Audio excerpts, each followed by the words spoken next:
بسم اللہ الرحمن الرحیم۔ شروع اللہ کے نام سے جو بڑا مہربان نہایت رحم کرنے والا ہے۔ Today's motivations. زندگی آسان ہو جاتی ہے جب ہم کام سے کام رکھتے ہیں۔ آپ جتنا کم منفی چیزوں اور منفی لوگوں کو جواب دیں گے، اگنور کریں گے، آپ کی زندگی اتنی ہی پرامن ہوتی جائے گی۔ آسان کام کرنے والے لوگوں کی بھیڑ میں شامل نہ ہوں۔ آپ بڑھ نہیں پائیں گے، ترقی نہیں کر سکیں گے۔ وہاں پر محنت کریں جہاں پر پرفارمنس اور انجام دینے کے مطالبات ریکوائرمنٹس زیادہ ہیں۔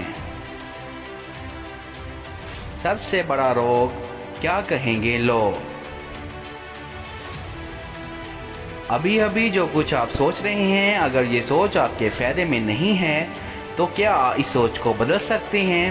کمنٹس میں اپنا جواب ہاں یا نہ میں لکھیں۔ لوگ انہی شخصیت کے ساتھ وقت گزارنا زیادہ پسند کرتے ہیں جن کے چہروں پر مسکراہٹ ہوتی ہے۔ ماتھے پر بل ڈالنے والوں سے سب بھاگتے ہیں۔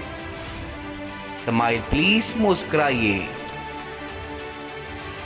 ایک خوبصورت دل ہزار خوبصورت چہروں سے بہتر ہے۔ خود پر یقین پیدا کریں، اپنی منزل کو پوری طرح جان لیں، ساری توجہ اسے حاصل کرنے کے لیے کام پر لگا دیں۔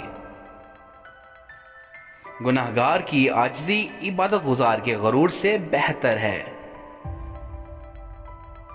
جب کوئی شخص خود اپنی تعریف کرے تو اس کا وقار ختم ہو جاتا ہے۔ ہم سب ایسے نابینا معاشرے میں رہتے ہیں جہاں اداسی کو زہر کروانے کے لیے رونا پڑتا ہے اور بیماری کا بتانے کے لیے مرنا پڑتا ہے۔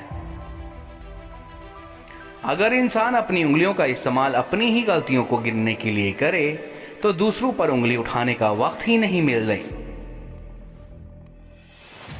عبرت کے لیے قبرستان سے اچھی جگہ اور کوئی نہیں۔ منزل پانا تو بہت دور کی بات ہے، غرور میں رہو گے تو راستے بھی نہیں دیکھ پاؤ گے۔ اور جب تم بہتر کی دعا کرتے ہو تو تمہارا رب بہترین سے نوازتا ہے۔ اچھی صورت دل کو متاثر کرتی ہے جبکہ اچھی سیرت روح کو۔ ملازم سے اپنا راز کہنا اسے ملازم سے مالک بنا لینا ہے۔ نماز عادت بن جائے تو کامیابی مقدر بن جاتی ہے۔ رزق اور عزت کسی کے اپنے اختیار میں نہیں، اللہ تعالیٰ جسے چاہے دیتا ہے۔ جب سورج غروب ہونے لگتا ہے تو چھوٹے آدمیوں کے سائے بھی بڑے ہو جاتے ہیں۔